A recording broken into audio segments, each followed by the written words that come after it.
خلق من ماء دافق يخرج من بين الصلب والترائب إنه على رجعه لقادر يوم تبلى السرائر فما له من قوة ولا ناصر صدق الله العظيم وصدق رسوله النبي الكريم ونحن على ذلك من الشاهدين والشاكرين والحمد لله رب العالمين. Hadratul Mukarramin wal Mukarramat, wabil khusus para sepuh yang ulun hormati, dan juga jamaah Bapak Ibu yang sama-sama hadir pada malam hari ini yang ulun hormati dan insyaallah Allah muliakan. Alhamdulillah, kita bersyukur kembali kepada Allah Subhanahu wa taala bahwasanya malam ini Allah berikan kesempatan kembali guna bisa melaksanakan salat maghrib dengan berjamaah walaupun diguyur dengan hujan, tapi alhamdulillah Allah berikan kesempatan, Allah berikan ringan kaki kita untuk bisa melangkahkan ke rumah Allah yang kita cintai ini. Mudah-mudahan amal ibadah kita yang senantiasa kita laksanakan, yang wajib, yang sunnah, infak dan sebagainya senantiasa diterima dan diridhai oleh Allah Subhanahu wa taala. Yang kedua, salawat dan salam tidak hentinya semoga dimaruahkan kepada junjungan alam Sayyidul Mustafa wal Murtada habibana wa syafi'ina wa qurrati a'yunina Sayyidina Muhammadin sallallahu alaihi wasallam. Tidak lupa pada keluarganya, para sahabat, para tabi'in, para tabi'ut tabi'in, sampai kepada kita yang mudahan kita pun khususnya yang berkumpul di tempat ini nanti di yaumil qiyamah senantiasa diaku sebagai umatnya. Amin, amin ya rabbal alamin. Bapak Ibu rahimakumullah, alhamdulillah malam ini kita bisa berkumpul kembali guna melanjutkan kajian yang mana Kamis ini Kamis terakhir ya di bulan Sya'ban ini. Insyaallah Kamis depan kalau Allah berkehendak, Allah memberikan kesempatan kepada kita, insyaallah kita masuk ke bulan Ramadan. Tentunya berarti ini kajian terakhir ya, kajian terakhir di bulan Sya'ban ini. Karena di bulan Ramadan biasanya kita pray, ya pray ya, nggak ada kajian. Tapi insyaallah mungkin habis awal nanti kita lanjutkan lagi. Sebagaimana yang telah diterangkan di awal mengenai surat At-Tariq ini, memang ini satu surat yang memberikan ilmiah ya kepada kita, di mana di dalamnya Allah bersumpah dengan nama bintang, bersumpah dengan nama langit. Ini kan bagian pemikiran untuk kita. Ada apa sih sebenarnya gitu, sampai Allah bersumpah dengan makhluknya itu. Sampai ada yang disebutkan dengan At-Tariq. Tariq itu kan An-Najmus Saqib, bintang yang menembus kemarin. Jadi saking menembusnya itu bintang, walaupun itu bintang itu jauh dari bumi, tapi cahayanya sampai ke kita. Kalau kita lagi terang benderang itu langit, kelihatan cahayanya itu. Bahkan di mana-mana bertaburan bintang itu. Padahal itu bintang jauh sekali itu dari bumi itu. Tapi sampai menembus itu, cahaya itu menembus. Nah, inti daripada persumpahan itu Allah sebutkan kepada kita bahwa in kullu nafsin lamma 'alaiha hafiz. Bagi setiap diri itu sungguh kata Allah ada yang menjaga. Sebagaimana yang kemarin sudah diterangkan bahwa penjagaan yang dimaksudkan oleh Allah itu ada yang menyebutkan 10 malaikat di waktu siang, ada 10 malaikat di waktu malam. Ada lagi yang menyebutkan yang dimaksud alaiha hafid itu adalah malaikat raqib atid yang ada sebelah kanan dan kiri kita. Ada lagi yang menyebutkan bahwa malaikat yang disebut alaiha hafid itu berjumlah 360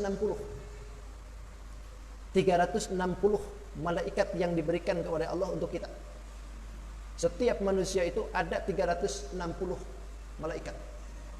Sesuai dengan persendian kemarin ya, bahwa menurut kedokteran pun persendian yang ada di tubuh setiap manusia itu jumlahnya 360. maka satu persendian berarti ditaruh satu malaikat. Bayangkan mau lari kemana kita? Mau bisa berbohong kemana kita? Satu persendian saja kada bisa kita berbohong. Maka pantas ulama tafsir ada yang menafsirkan bahwa yang dimaksud alaiha hafiz adalah malaikat yang selalu menjaga manusia 360. Hakikatnya wallahu a'lam bishawab. Hanya Allah yang lebih tahu ya. Kemudian falyanzuril insanu mimma khuliq. Falyanzuril insan, maka perhatikanlah manusia, mimma khuliq, dari apa engkau diciptakan? Khuliqa mimma in dafiq, diciptakan insan itu min ma'in, dari air, dafiq, yang terpancar, yakhruju min baini sulbi, yang mana insan ini keluar dari tulang sulbi, wat taroib, dan juga taroib. Apa itu taroib itu? Taroib itu kalau dibahasakan dalam bahasa kamus itu sesuatu yang keluar dari belahan ini antara dada. Nah ini ayat, sebelum lebih jauh kita kan. Ini ayat itu diturunkan oleh Allah, sababun nuzulnya itu ada seseorang orang Quraisy nih. Dulunya itu seperti itu. Namanya itu Al-Aswad. Al-Aswad ini sombongnya minta ampun bang. Sombong luar biasa. Bahkan salah satu penentangnya baginda Rasul ini. Dari sekian banyak orang Quraisy itu dia salah satunya. Al-Aswad ini berdiri di atas kulit yang sudah disamak oleh dia. Lalu dia berdiri. Kata Al-Aswadnya menyebutkan begini, wahai kaum Quraisy, siapa yang bisa memindahkan aku dari kulit ini, aku akan kasih hadiah. Lalu setelah dia itu berkata begitu, lalu dia berkata lagi, wahai kaum Quraisy, tahukah kalian bahwasanya Muhammad pernah mengatakan bahwa penjaga neraka itu ada 19. Kalau begitu aku sanggup melawan 10 orang dari yang 19 itu. Yang 9-nya kalian yang lanjutkan katanya. Coba. Sombongnya nih orang. Kan penjaga malaikat itu, penjaga neraka itu ada 19 kan. Alaiha tis'ata asyar disebutkan itu. Jadi di dalam ayat itu memang ada yang menyebutkan bahwa penjaga neraka itu 19, sebagaimana yang sudah dipaparkan dalam bismillah kemarin ya. Nah si Aswad ini tahu nih berita dari baginda Rasul kita itu bahwa penjaga neraka itu 19. Lalu dia teriak, siapa yang sanggup memindahkan aku kasih hadiah. Terus dia berkata bahwa Nabi Muhammad pernah menyebutkan bahwa penjaga neraka 19. Kalau begitu aku sanggup melawan 10-nya, lalu 9 kalian yang lawan. Ini orang sombong kan? Berani menantang malaikat 10 katanya. Yang 9-nya keroyokan rame-rame. Aku 10 orang aja. Nah ketika dia sudah mengatakan seperti ini, turunlah ayat. Dalam ayat ini sebetulnya menyindir akan apa yang dikatakan itu. Kata Allah, "Falyanzuril insan." Coba dah perhatikan dah. Falyanzur itu memikirkan dengan mengartikan bukan hanya pemikiran saja, tapi mengartikan memikir sekaligus mengambil pelajaran. Itu falyanzur. Jadi bukan hanya berpikir saja, tapi mengambil pelajaran. Itu falyanzur disebut. Falyanzuril insan. Coba perhatikan manusia. Berarti kita disebut. Bukan hanya dia, tapi kita pun juga sama. Khuliqa min ma'in dafiq. Falyanzuril insanu mimma khuliq. Perhatikan wahai insan, mimma khuliq. Dari apa engkau diciptakan? Ibaratnya sampai bisanya kok sombong begitu gitu. Sampai beraninya menantang malaikat. Dari apa sih engkau diciptakan kata Allah? Lalu Allah sendiri beritahukan, khuliqa min ma'in dafiq. Engkau itu diciptakan min ma'in, dari air yang hina kan. Bahkan min ma'in dafiq. Dafiq itu air yang dipancarkan dari laki-laki. Makanya bahasanya itu dafiq. Dafiq itu dalam artian di indiqaqin minar rijali wal mar'ah. Satu air yang dipancarkan dari laki-laki ke rahimnya perempuan. Maka Allah perjelas lagi, yakhruju min baini sulbi wat tara'ib. Airnya itu keluar antara tulang sulbinya laki-laki, wat tara'ib, dan juga dadanya perempuan. Jadi kalau seandainya cuman keluar dari situ, kok bisanya sombong gitu? Sampai berani menantang malaikat gitu. Emangnya kita ini siapa gitu? Coba dah kita juga perhatikan ya dengan seksama. Ini kan di samping pelajaran untuk dianya, sekaligus pelajaran juga untuk kita. Apa sih yang membuat kita ini jadi sombong gitu? Sampai kita itu merendahkan orang, bisa merendahkan tetangga, merendahkan saudara, bahkan berani tidak mengakui akan persaudaraan. Kalau kita pikir antara orang yang dihinakan dengan orang yang menghinakan, sama sebetulnya kejadiannya itu. Asal muasalnya itu khuliqa min ma'in dafiq yakhruju min baini sulbi wat tara'ib. Kita ini dari air yang hina yang dipancarkan dari bapak kita masuk ke liang rahimnya ibu kita. Yang keluar dari laki-laki lalu keluar pula dari perempuan antara dada. Itu tara'ib disebutnya. Tara'ib itu tengah-tengah antara dua ini. Itu tara'ib. Memang kan ini disebutnya antara keluar dari sini ya, tapi sejatinya kan keluar dari situ. Bahkan ada ulama yang menyebutkan bahwasanya manusia itu kok bisanya gitu, bisanya kita ini sombong, padahal manusia itu diciptakan dari 2 kali lubang air kencing. Coba dikeluarkan dari 2 kali lubang air kencing. Air kencing kan najis. 2 kali kita dikeluarkan dari situ. 1 keluar dari lubang bapak kita, yang kedua ke lubang ibu kita. Kita dari situ semua. Makanya baginda Rasul itu beda dengan kita.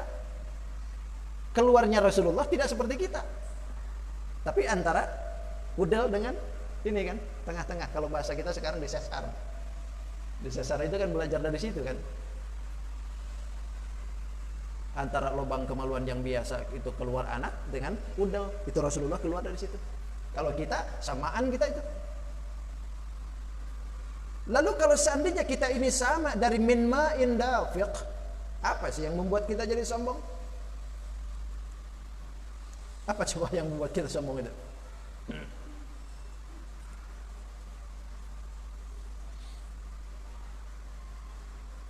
Bahkan andaikan kita ini merasa lebih hebat, kalau kita merasa lebih hebat daripada orang lain, kita ini ketinggalan bang.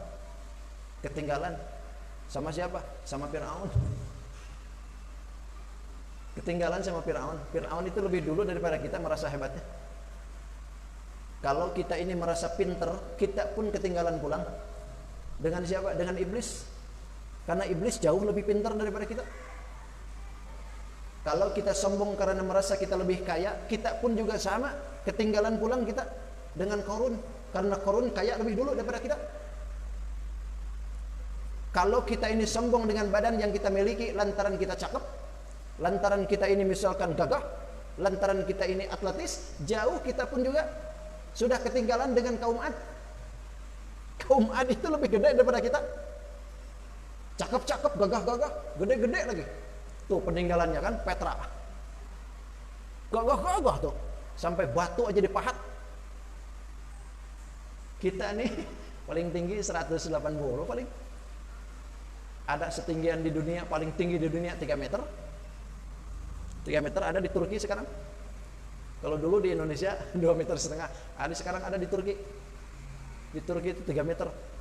Nah, tapi dianya sendiri payah, Bang. Payah. 3 meter nggak mau orang pada nikah dengan dia. Akhirnya nggak ada yang nikah. 3 meter bang. Nah itu bagian daripada kesombongan orang-orang pada waktu itu. Makanya Allah sentil dia. Kalau memang engkau itu sombong dengan lantaran apa yang kau miliki, lantaran engkau itu adalah kaum yang hebat, lalu engkau itu dari apa? Engkau itu dari apa sih? Gitu. Berarti ini secara tidak langsung Allah tuh nyentil kita juga. Jangan begitu. Karena sejatinya kita ini sama kok. Kita ini hidup di alam fana ini sama kok. Artinya mengambil bagian hidup masing-masing. Adapun pada dasarnya garis kehidupannya memang ada yang beda. Ada yang di atas, ada yang di bawah, ada yang kaya, ada yang miskin. Itu kan garis bagian hidup. Akan tetapi pada intinya kan sama. Kita berasal dari Allah, di perjalanan Allah, dan akan kembali kepada Allah, kan sama. Orang yang dulu pernah ngaku Tuhan sekalipun, begitu sudah mati, hidup lagi nggak zaman sekarang? Nggak ada lagi sudah. Itu. Semuaan sudah tidak bisa lagi apa-apa.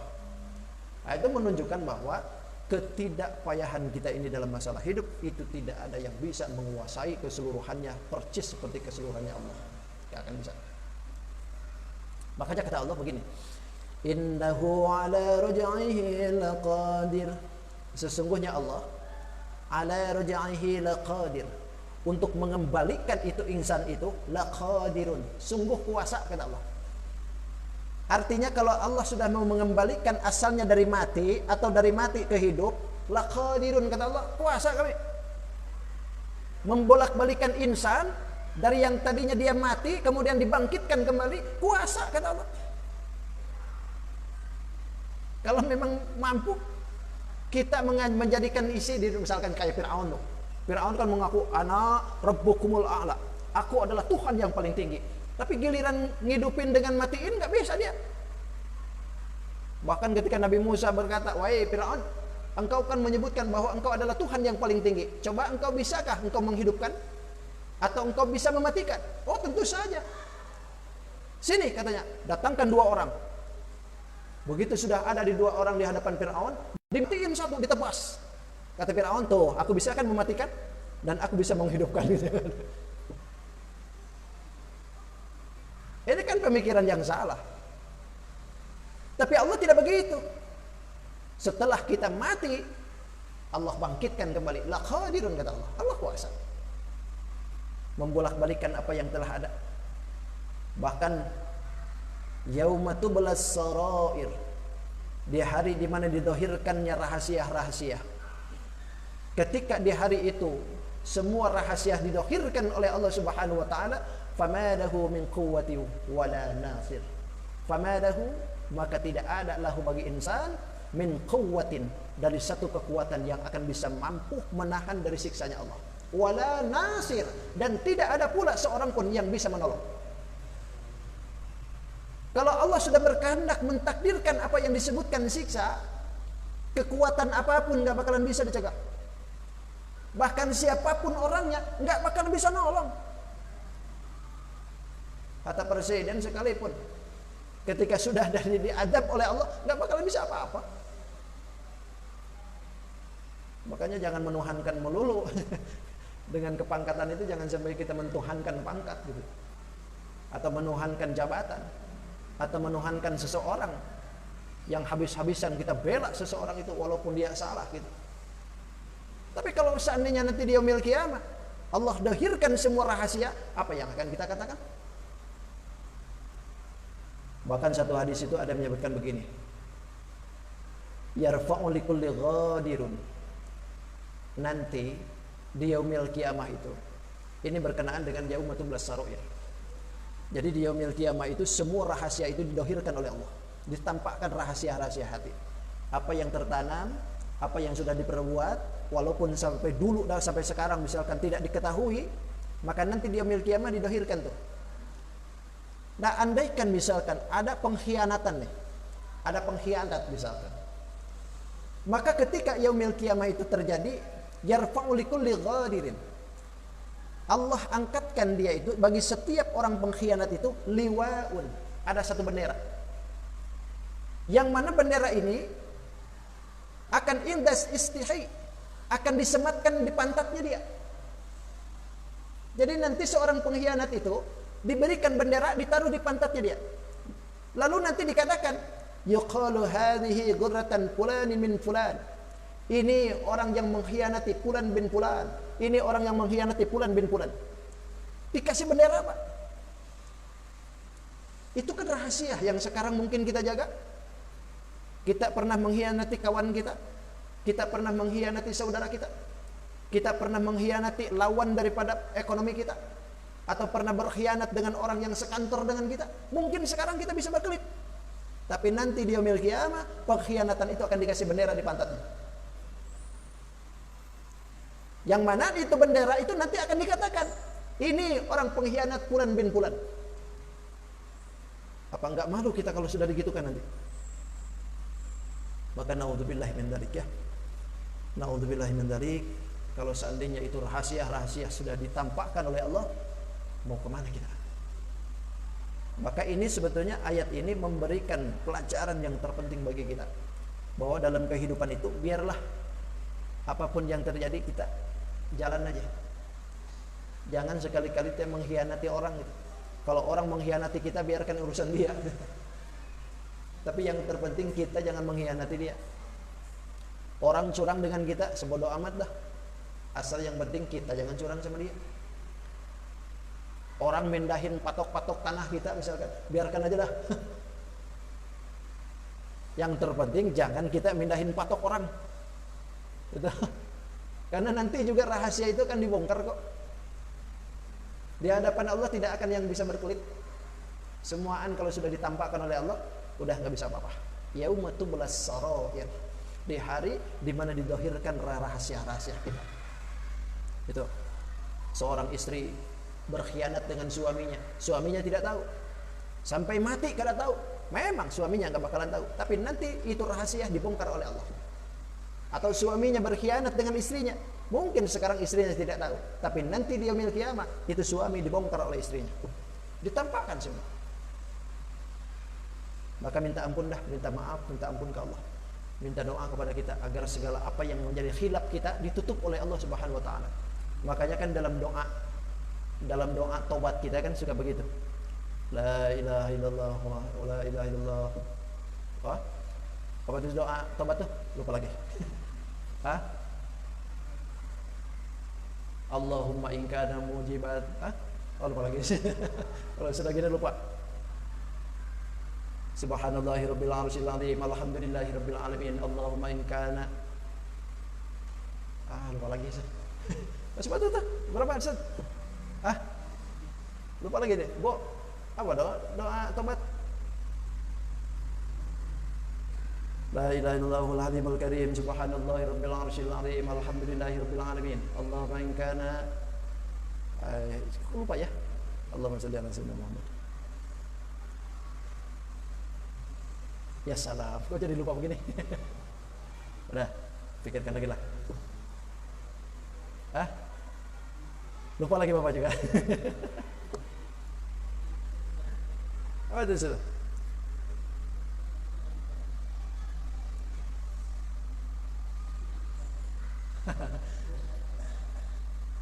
Kalau sudah begini lupa ya. Padahal biasa dibaca.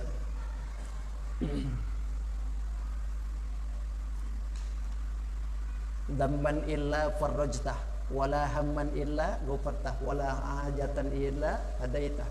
Itu maksudnya. Doa itu? Itu kan doa hajat itu. Doa hajat sekaligus doa taubat itu. Wala dzamban illa satartah, wala dzamban illa ghafartah, wala aiban illa satartah. Kan gitu. Minta ke Allah, tidak ada dosa yang kita perbuat illa ghafartah, kecuali Allah ampuni semua. Wala aiban illa satartah. Tidak ada keaiban yang sudah kita lakukan illa satartah, kecuali engkau tutupi semua. Ini yang dimaksudkan. Jadi minta ke Allah dari sekarang apa yang sudah kita lakukan diperbuat dalam kehidupan ini supaya minta ditutup. Jangan sampai rahasia kita dibuka di hadapan Allah. Kan repot kalau sudah dibuka nanti. Kita pernah begini, kita pernah begini, kita pernah mengkhianati orang, lalu dibuka di hadapan umum. Aduh, di mana letak muka kita nanti? Bahkan di yaumil qiyamah itu, ketika orang membacakan kitabnya sendiri, begitu dibacain ada coretan aibnya dia dibaca. Dengan sendirinya kulit muka copot, saking malunya tuh. Bayangkan seluruh dunia manusia dikumpulkan dalam satu tempat, dihisab semua, ditampakkan semua. Oke, kek kita sekarang itu menyaksikan misalkan banyak kedoliman yang mungkin belum bisa terungkap sampai saat ini. Gak apa-apa.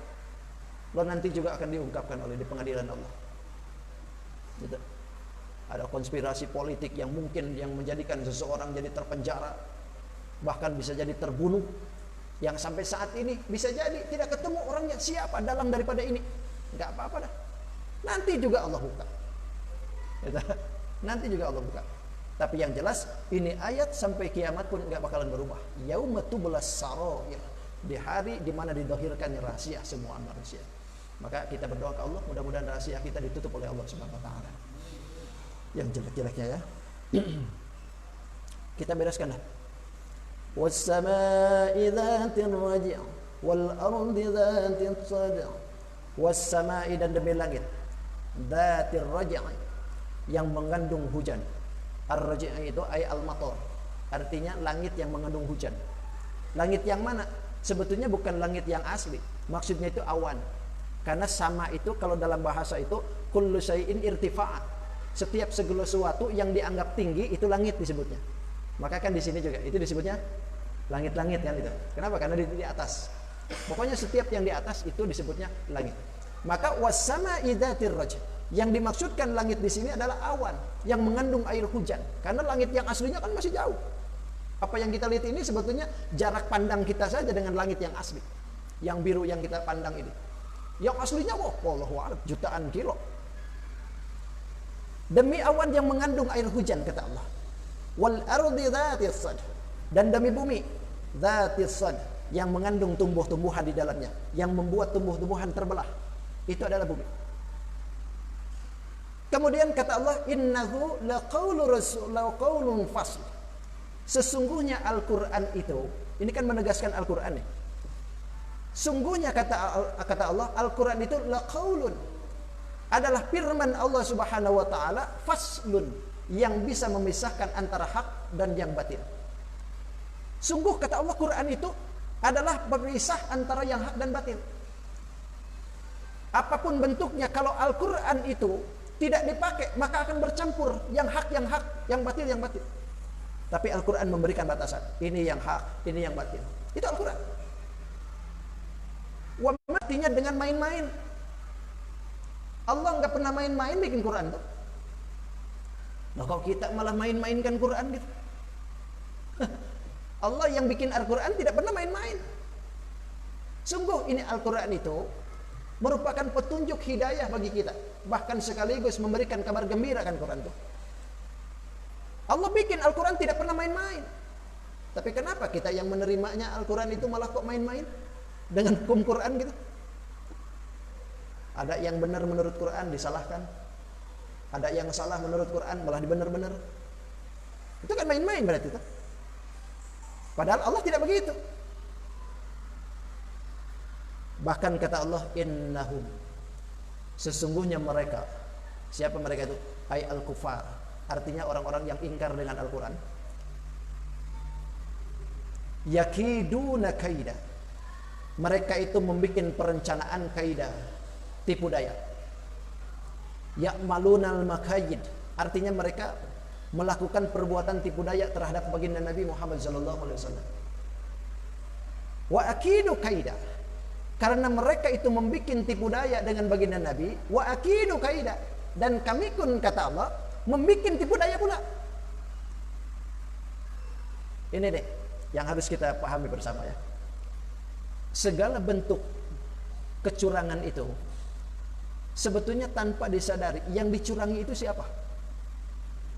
Misalkan dulu yang dicurangi itu adalah baginda Nabi. Mereka orang-orang yang tidak suka dengan Nabi membuat perencanaan sehebat mungkin. Bahkan saking tidak sukanya dengan Nabi, membuat perencanaan itu. Ini kan ayat Makkiyah nih, ayat Makkiyah artinya Nabi masih di Mekah. Karena 13 tahun Nabi di Mekah itu bikin Nabi gerah terus, bikin Nabi nggak nyaman. Sampai-sampai apa yang ada di diri Nabi itu semuaan dibikin sulit. Keluarganya diteror. Bahkan kalau misalkan ada anaknya bisa jadi dibunuh. Pengikutnya dibunuh. Ekonominya diembargo. Pokoknya dipersempit kehidupannya itu. Ini kan perencanaan siapa? Orang-orang kafir sebetulnya. Yakiduna kaida. Mereka itu membuat tipu daya dengan baginda Nabi Muhammad SAW. Tapi mereka lupa bahwasanya Allah pun wa akidu kaida. Kami pun membuat tipu daya. Bahkan dalam ayat lain kan disebutkan wa makaru wa makarallah wallahu khairul makirin. Mereka makar dengan Allah, mereka membuat perencanaan yang jelek dengan Allah, dan Allah pun membuat perencanaan yang bagus. Bahkan perencanaan Allah lebih bagus daripada makarnya mereka. Itu artinya kalau seandainya kita ini mengkhianati orang, menzolimi orang, itu sebetulnya capek-capek tenaga, buang-buang waktu sebetulnya. Loh, pada ujungnya kalau misalkan yang dia rencanakan itu sesuai dengan yang diinginkan, oke, berarti misalkan takdirnya untuk seperti itu. Tapi kalau misalkan takdir itu tidak terjadi dengan orang yang direncanakan, kita kan buang-buang waktu tuh. Sebagaimana mereka waktu itu merencanakan baginda Rasul diembargo ekonominya, tapi justru baginda Nabi malah kaya. Dibunuh para sahabatnya, justru para sahabat Nabi malah makin banyak. Di agamanya dihalang-halangi, justru agamanya makin tersebar. Bahkan Nabi pun mau dibunuh, justru Nabi malah diagung-agungkan. Justru mereka yang terbunuh. Ini salah satu contoh ya. Nah, andaikan di sekarang misalkan ini terjadi zaman sekarang, lalu bagaimana? Sama saja. Sama saja kalau seandainya sekarang ada orang perencanaan dengan sangat rapi, serapih-rapihnya kita, tetap perencanaan Allah bakal lebih bagus daripada mereka. Apapun yang direncanakannya oleh mereka, tetap perencanaan Allah jauh lebih bagus kok. Sekarang kan lagi booming tuh, duriyahnya baginda Rasul. Lagi dicecar terus-terusan, dicari salah-salahannya. Siapa yang nyuruh mereka begitu? Padahal asal muasalnya adalah dari kesehatan, tapi ujung-ujungnya malah merembet ke yang lain. Kenapa bisa begitu? Ini kan perencanaan. Perencanaan mereka yang sudah demikian mau digapain gitu. Tapi sebetulnya kalau Allah sudah berkehendak, kalah, bakalan bisa. Gitu. Dulu kakeknya pun juga digitukan sama orang musyrikin. Mari sekarang ini cucunya, duriyahnya digitukan juga, diembargo, keluarganya diteror, sahabatnya dibunuh, pengawalnya dibunuh, ekonominya diblokir. Apa sekarang? Ormasnya dibubarkan. Ini kan makar nih, perencanaan yang sama halnya dengan ini. Tapi wa akidu kaida, Allah pun akan membuat sama dengan perencanaan itu. Bahkan famahilil kafirina amhilhum ruwaida. Pamahil kata Allah, tinggalkanlah ya Muhammad al kafirina, orang-orang yang kafir itu, amhilhum ruwaida, biarkan mereka sebentar. Ruwaida itu sebentar, artinya biarkan aja dulu. Nah, ini ayat memang disuruh baginda Rasul diamin dulu, karena waktu itu Rasulullah belum diturunkan ayat perang. Disuruh diamin dulu. Orang kafirin membuat perencanaan yang jahat dengan Rasulullah. Pamahil kata Allah, biarkan dulu, biarkan aja dia. Tidak disuruh Rasulullah melawan. Tapi ketika sudah di Madinah, turun ayat yang menjadikan baginda Rasul suruh perang dengan mereka. Inilah yang salah satu disebutnya wamahilhumul kafirina ruwaida itu. Artinya disuruh oleh Allah sebentar, biarkan dulu mereka, lalu nanti ketika sudah turun ayat mereka mati semuaan. Buktinya ketika mereka di perang Badar semuaan habis. Itu. Padahal perencanaannya berapa tahun tuh pengen menjerumuskan Nabi itu. Tapi begitu sudah Allah balikan apa yang direncanakan oleh mereka, ternyata sedikit aja, sebentar aja. Perang Badar yang sedemikian dahsyatnya itu, ribuan mereka bawa semuaan tentara, ternyata kalah dengan 313 orang. Coba. Ini kan perencanaan yang sedemikian matangnya, hebatnya, apa yang dia pikirkan akan menjadikan kuat, tapi ternyata kalang kabut. Inilah yang disebutkan oleh Allah. Jadi kalau seandainya kita ini bikin perencanaan yang tidak bagus, justru malah kitanya yang bikin repot, bikin capek. Jadi mikirnya bagus-bagus saja dah. Itu bikin perencanaan yang bersifat kitanya jadi manfaat, perencanaan yang membuat umat jadi maslahat, membuat seseorang jadi bertobat. Itu bagus kalau begitu. Tapi kalau perencanaan-perencanaan yang jahat yang membuat kita sendiri jadi terperangkap di dalamnya, justru itulah yang nggak bagus. Ya, udah. Itulah intinya dalam surat ini untuk disampaikan untuk kita menjadi pelajaran. Makanya Allah sebutkan tadi, falyanzuril insanu mimma khuliq. Suruh dipikirkan, apa sih kita ini berbuat curang dengan orang lain? Kenapa sih kita sombong dengan orang lain? Kenapa sih kita ini berbuat dolim dengan orang lain? Padahal kita ini hanya sesuil air mani. Yang tadinya kita ini secuil air mani yang tidak ada harganya. Hina kita gitu. Lalu sekarang kita sombong, Pak. Kata Allah, bangetan nih, kebangetan. Kebangetan ya. Bahkan dalam ayat lain menyebutkan begini, numatti'uhum qalila summa nattarruhum ila adzabin ghalidz. Dibiarkan sedikit oleh Allah supaya bersenang-senang dulu, biarkan mereka bersenang-senang dulu. Tapi ketika Allah sudah nanti pada waktunya, summa nattarruhum ila adzabin ghalidz. Kami paksa, kata Allah, mereka untuk masuk ke dalam siksa yang sangat keras. Itu artinya nanti kalau sudah dibiarkan begitu, nanti mati udah kelihatan di situ nanti adabnya. Naudzubillah, summa naudzubillah. Mudah-mudahan Allah berikan hidayah taufik untuk kita untuk selalu berpikir positif, berpikir yang baik-baik, dan perilaku kita pun menjadikan manfaat untuk orang yang banyak. Amin. Amin ya rabbal alamin. Hadirin rahimakumullah, kiranya pengajian kita cukup hari ini sampai di sini dulu untuk malam Kamis ya. Malam Kamis insyaallah mungkin kalau ada umur yang panjang, sehat selalu, kita semuaan mungkin akan ketemu lagi di bulan Syawal. Insyaallah kita melanjutkan. Ini sampai surat At-Tariq, insyaallah nanti kalau misalkan kita bisa ketemu lagi di surat Al-A'la ya, insyaallah. Mohon maaf saya selama ngisi di sini terutama banyak bicara. Kalau banyak bicara itu pasti sudah banyak yang salahnya. Mohon maaf apabila kehilapan dan kekurangannya kepada semuaan, atau misalkan ada yang disengaja ataupun yang tidak disengaja, mohon semuanya memaafkan. Insyaallah. Dan juga kita berdoa mudah-mudahan Allah berikan kesehatan kepada kita, agar diberikan kita kesempatan untuk bisa melaksanakan ibadah puasa yang tinggal beberapa hari lagi di hadapan kita. Mohon maaf kehilapan dan kekurangan. Hadanallahu wa iyyakum ajma'in. Khudh ma safa wa jamakana. Assalamualaikum warahmatullahi wabarakatuh. Allahumma shalli wa sallim ala sayyidina Rasulillahi ajma'in. Bismillahirrahmanirrahim. Wassalatu wassalamu ala asyrafil anbiya'i wal mursalin sayyidina wa maulana Muhammadin al-amin. Allahumma rabbi anfa'na bima 'allamtana, rabbi 'allimna alladhi yanfa'una, rabbi faqihna wa faqih ahlana wa qurbatin lana fi dinina. Tawassalna bi ta'alimin anta rizqana al-wasi'ah wa anta rizqal amanah. Rabbana atina fid dunya hasanah wa fil akhirati hasanah wa qina adzaban nar.